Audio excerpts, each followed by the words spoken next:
शुरू उसके नाम से जो नहर करने वाला है, जमीन से आसमान तक इसकी रहमत का उजाला है। मेरा ईमान है वही भूखे को देता वाला है, मेरा ईमान है वही भूखे को देता वाला है, और वही आकाश को इनाम तक पहुँचाने वाला है।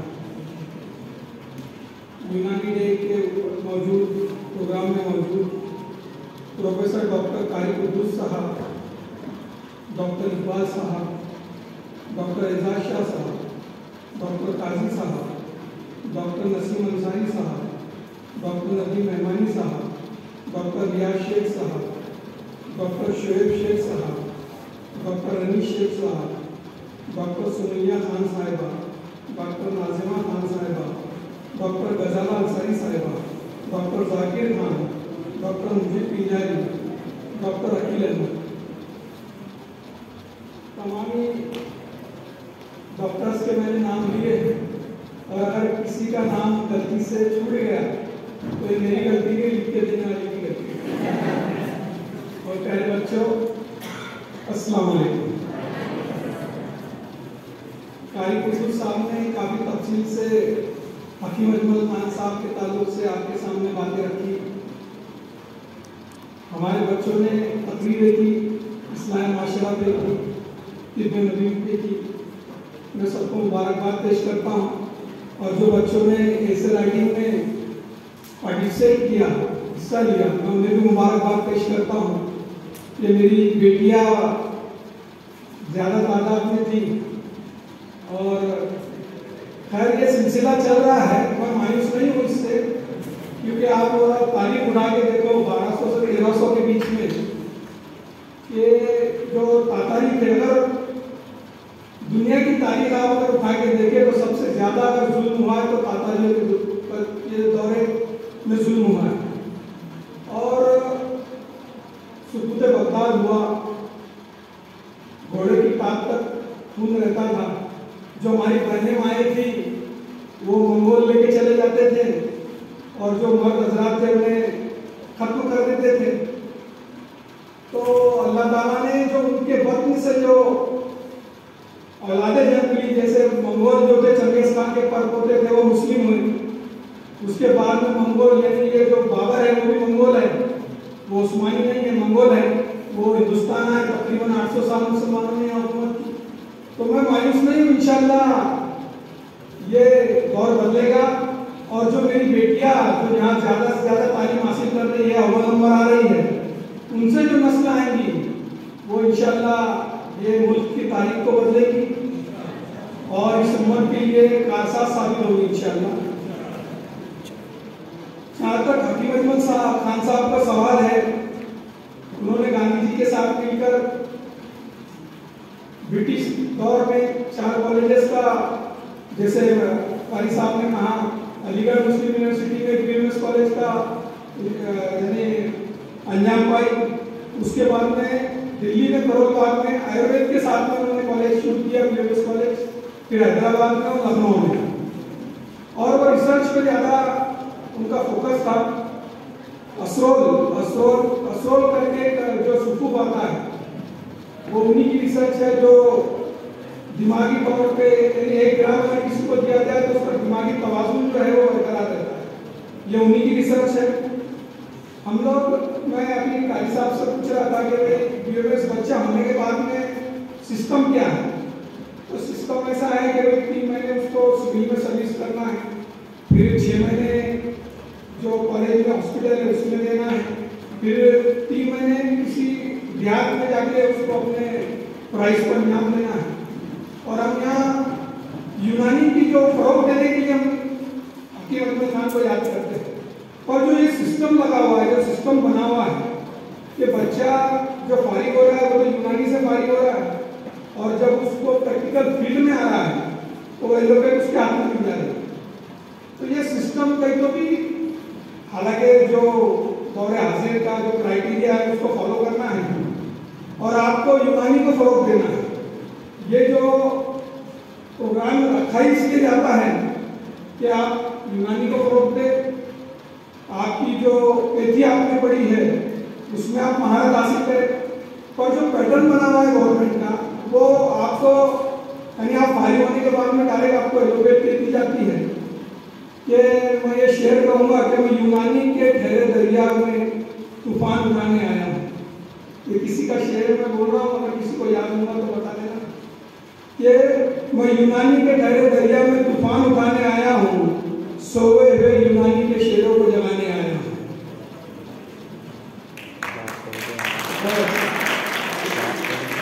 तो डॉक्टर अब्दुल्ला का शेर है जो शायद 2 साल पहले उन्होंने यही इसी कैंपस में कहा था। पर जो सिस्टम है वो सिस्टम से आप वाकिफ है, और जिस तरीके से आप लोगों के असतज़ा इकराम है, टीचर जो है आप सल्लल्लाहु अलैहि वसल्लम की इस दुनिया में मौलवी बना के भेजे गए कि आप सल्लल्लाहु अलैहि वसल्लम को किसी साहबे रसूल ने पूछा कि आपको किस चीज़ का नाम है, तो अल्लाह के रसूल ने कहा कि मुझे मौलवी बना के भेजा गया, उसी में मुझे नाम है। तो आपके जो टीचर्स आपको देते हैं वो आपको डिलीवर करते हैं, तो आपका जो फर्ज बनता है कि उसको सर्विसल ले। और वैसे भी अल्हम्दुलिल्लाह जो इकरा यूनानी कॉलेज का जो रिकॉर्ड है पूरे महाराष्ट्र में, वो सरे फरिश्त है, तकरीबन अव्वल नंबर के ऊपर है। यहाँ से जो बच्चे फारिग होते हैं वो पूरे यानी जलगांव में आपका स्किल जो है वो आप यूनानी बच्चों का जो स्किल जो सर चढ़ के बोला, तो भले यूनानी में नहीं प्रैक्टिस करते, पर वो कोविड पीरियड में बोले कि जो लोकल प्रैक्टिशनर थे यानी हमारे जो जीपी थे, उन्होंने सब में पहले आके अपने दवाखाने खोले और लोगों को अपनी जो खिदमत की लोगों की उन्होंने। और आप तकरीबन जितने जलगांव के बड़े बड़े हॉस्पिटल्स हैं उसमें आईसीयू में अगर कोई बच्चे काम करते हैं तो हमारे बीएमएस के बच्चे वो काफ़ी एक्सपर्ट हो जाए रहते हैं। तो मैं आप लोगों से, आप लोगों ने 5 साल तालीम हासिल की यूनानी में, आपको झोंक दिया गया एलोपैथी में गवर्नमेंट के क्राइटेरिया के तहत, और आपने सालों साल आईसीयू में प्रैक्टिस करने के बाद में उसमें महारत हासिल कर ली। तो जो व्यक्ति आपने 5 साल पढ़ी, अगर आप उसमें अगर कोशिश करें इंशाअल्लाह आप उसी में भी महारत हासिल कर सकते हैं। और वो दौर दूर नहीं कि कोई नया हकीम अजमल खान हमारे बीच से पैदा हो, जैसे हम अल्लाह से उम्मीद रखते हैं। तो अपनी बेटी में भी आप लोगों को जोर देना चाहिए। जिस तरीके से यहाँ पे एक बच्चा था डॉक्टर रईस, वो अभी पुणे शिफ्ट हो गया, यहीं से पढ़ा हुआ है, बाद में उसने उसका ग्रीन हॉस्पिटल शुरू किया, उसने कुछ उसकी अपनी दवाइयाँ भी बनाई हैं। तो आपकी बेटी जो है, अगर जो चीज़ आप प्रमोट करेंगे दुनिया उसको एक्सेप्ट करेगी। अगर आपने कोई चीज़ प्रमोट की और उसका सही से प्रोपेगेंडा हुआ तो दुनिया उसको एक्सेप्ट करेगी। जो टीचर आपके हैं, जैसा टीचर का जो मर्तबा होता है, मैंने अल्लाह के रसूल की हदीस से आपको वाज़ेह किया। जर्मनी जो है दूसरी जंग अज़ीम में पूरी तरीके से तबाह हो चुका था। हिटलर का दौर ये दुनिया ने पहले भी देखा और आज भी देख रही है। ये जो जुल्म है ये ज़्यादा दिन नहीं चलता। आप देखो, अल्लाह के रसूल ने मोहब्बत पे और इंसानियत पे जो मदीना की रियासत कायम की थी, वहाँ से जो हमारे साहिब-ए-किराम पूरी दुनिया में फैले और इस्लाम फैलता ही चला गया। और अल्लाह के रसूल अभी भी हमारे दिलों में जिंदा है, और क़यामत तक जिंदा रहेंगे। पर जिस तरीके से तातारियों ने 100 साल में जुल्म किया, आज दुनिया ने उनको भुला दिया। हिटलर ने दूसरी जंग अज़ीम में बहुत जुल्म किया। पोलैंड के 1.5 लाख लोगों को एट ए टाइम मारा था, जूस को मारा उसने। इसी तरीके से ये दौरे हाजिर में शुरू है। तो जुल्म से जो बनी हुई चीजें हैं ना, वो ज्यादा दिन नहीं चला, ज्यादा देर पर नहीं रहती। तो इंशाल्लाह ये भी एक दिन खत्म होगा। वो जो जर्मनी सेकंड वर्ल्ड वॉर में खत्म हो चुका था, हिटलर ने आत्महत्या कर ली थी। जब उसके चांसलर ने उसके रिप्लाई करा तो जर्मनी के जितनी उसकी कैबिनेट थी उनको जमा किया, और उसने ये नहीं पूछा कि हमारे पास में असला कितना है, हमारी फाइनेंस पोजीशन कितनी है, हमारे पास के फिक्स असेट कितने बचे हुए। उसने ये पूछा कि जाओ जर्मनी में तलाश करो कि टीचर जिंदा है या मर गए। अगर टीचर जिंदा होंगे तो ये मिल्क दोबारा खड़ा हो जाएगा और ये दोबारा तरक्की करने लगेगा।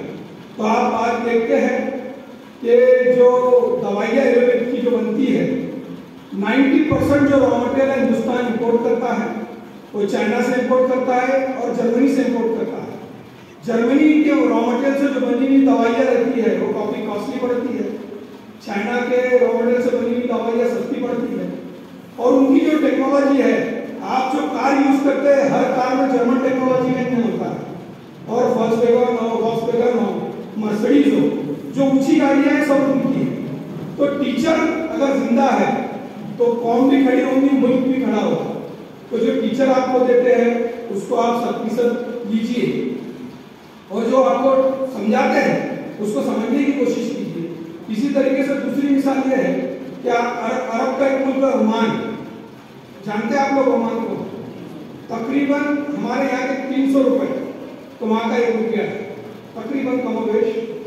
तो वहाँ के जो बादशाह थे इब्न सईद, वो गुजर गए कैंसर की वजह से। तो जब हमारे यहाँ के प्रेसिडेंट थे शंकर दयाल शर्मा, वो ओमान के दौरे पे गए तो उनको रिसीव करने के लिए बादशाह खुद आए। तो उनकी काबिना के लोगों ने उनसे पूछा कि आप बादशाह सलामत, आप प्रोटोकॉल तोड़ के प्रेसिडेंट को लेने जा रहे हैं। तो उन्होंने ये जवाब दिया कि एक बादशाह एक राष्ट्रपति को लेने नहीं जा रहा, एक शिष्य एक गुरु को लेने जा रहा है, यानी एक स्टूडेंट अपने टीचर को रिसीव करने जा रहा है। क्योंकि वो जो शंकर दयाल शर्मा एक जमाने में प्रोफेसर थे, देहरादून यूनिवर्सिटी से उन्होंने भी इब्न सईद ने तालीम हासिल की। तो ये चंद मिसालें हमें मिलती हैं कि टीचर्स को का रिस्पेक्ट क्या है।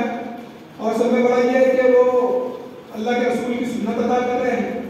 अगर आप माँ बाप की गोद के बाद अगर किसी की गोद है तो टीचर की गोद है, वो चाहे आपके दौरे हाजा के टीचर हो या हकीम अजमल खान साहब हो, उनको फॉलो करना चाहिए। आप लोगों में बहुत सारा टैलेंट है जिसकी वजह से आप लोग यहाँ मौजूद हैं।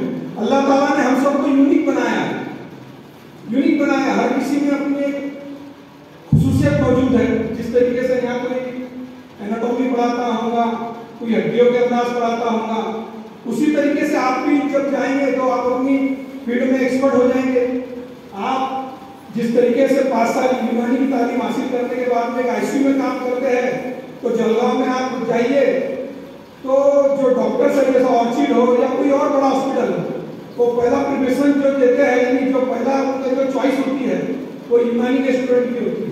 क्योंकि आप लोग या हमारी भुट्टी नहीं है मेहनत करना, तो आपने जो बेहतरी हासिल की है, मैं अल्लाह से दुआ हूँ कि आप उसमें महारत हासिल करेंगे इंशाल्लाह। और ऐसा प्रोडक्ट आप लोग लॉन्च करेंगे कि जिसकी वजह से आपका, आपके वालिदैन का और एक कॉलेज का नाम रोशन हो।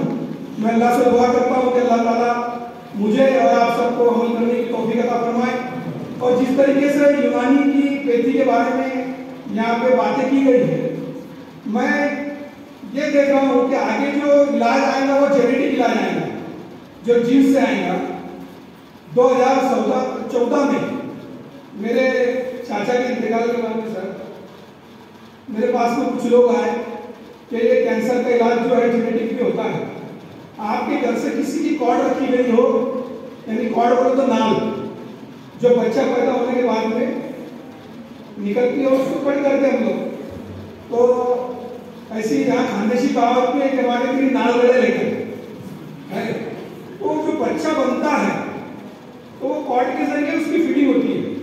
जिस तरीके से उसके आज़ा वजूद में आते हैं, हाथ हो, पैर हो, दिमाग हो, दिल हो, कान हो, नाक हो, आँख हो, तो अगला जो इलाज होगा पता नहीं एलोपैथी वालों ने उसको क्यों रोक दिया। मैंने मेरे छोटे भाई का जो बच्चा था उसका नाम भी हमने सईद मलिक रखा था। वो मेरे चाचा का इंतकाल हुआ 1 फरवरी को, तो बच्चे की विलादत हुई वैलेंटाइन डे के दिन 14 फरवरी को, कल उसका बर्थडे था। तो उसकी कॉर्ड मैंने रिलायंस की जो लैब है उसमें स्टोर करवाई कि भाई जेनेटिक इलाज जो है वो तमाम बीमारी का इलाज हो उससे हो सकता है। कि हमारे जो आज़ा कमजोर हो जाते हैं तो उसके जो डेवलप करने के बाद में कॉर्ड से वो डेवलप करते हैं जो जराशीम है और इंसानी बॉडी में इंसर्ट करते हैं। उसको आप गूगल पे जाकर सर्च कीजिए तो अगला जो दौर है वो जेनेटिक का है। और ये एलोपैथिक की वजह से आ नहीं पा रहा। कुछ एक सिंगर है अमेरिकन, उसको जिल्द का जो हुआ था, कैंसर हुआ था, उसी से उसको वो दुरुस्त हुआ है। तो आप जो बड़े लोग जो है जो मुल्क बीमारियों में मुब्तला है, पर हम लोगों के सामने ये बात नहीं आती कि वो किस चीज से इलाज कर रहे हैं, वो उसी तरीके से इलाज कर रहे हैं। तो वो रिकॉर्ड जो है मैंने 25 साल के लिए स्टोर करवाई थी, वो एक बेंगलोर में मौजूद है और एक उनका दिल्ली में लैब है, यानी 2 जगह उसको स्टोर किया है कि भाई अगर एक जगह कुछ आग लग जाए या भूकंप आ जाए तो एक जगह तो वो डिस्ट्रॉय हो जाए तो दूसरी जगह मौजूद हो। पर मौत और हयात अल्लाह के हाथ में है, पर एहतियात करना और तदाबीर का इस्तेमाल करना, अल्लाह ताला ने हमको एक हुनर दिया है, एक फन दिया है, तो हमने उसको स्टोर करके रखा है। और बहुत सारी बातें हैं हिजाब के ताल्लुक से, मेरी बेटी ने बात कही, बहन ने बात कही, हिजाब ये हमारा अवलीन फर्ज है। ये हिजाब जो है, ये जो इंस्टेंट है, ये जो शर पसंद है उनको ये मालूम है, और ये दौरे हादसा का हिटलर उसको मालूम है कि वो उनको कामयाबी नहीं मिल रही है, पर मुद्दे को पैसा मोड़ना, ये अगर ये इंस्टेंट ना होता तो मुसलमान रोड पे नहीं आता। मुसलमान जब रोड पे आ जाए तो फिर एक जो मेजॉरिटी है उसको मुत्तल होने के लिए उनको एक पॉइंट मिल जाता है। तो मेरी आप लोगों से यही गुजारिश है कि वो एक इंस्टेंट है, ये महंगाई से ध्यान कैसे हटाना, पेट्रोल के दाम बढ़ गए उससे ध्यान कैसे हटाना। पेट्रोल का जो फार्मूला है, मैंने पीछे भी मेरी तकरीर में बात करी थी कि पेट्रोल का जो एक बैरल आता है उसमें 159 लीटर क्रूड ऑयल होता है, और एक क्रूड ऑयल का जो बैरल आता है जिसको ड्रम कहेंगे हम, वो $73.15 इतने में आता है। एक क्रूड ऑयल फिल्टर होने के बाद में उसमें से 74 litre petrol, 20 litre diesel, 20 litre jet fuel, 36 litre diesel और 34 लीटर अदर फ्यूल से इसमें डामर आता है, और 6 लीटर फ्री पॉइंट निकलता है। हम अगर इसका अगर कैलकुलेशन लगाए तो मालूम पड़ता है कि बहुत सारा लूट लगी हुई है। बहरहाल ये इंस्टेंट है, आप लोगों को उससे ज़्यादा सीरियस लेने की जरूरत नहीं। मैं हिजाब के ताल्लुक से एक शेर कहूँगा और अपनी बात को खत्म करूँगा।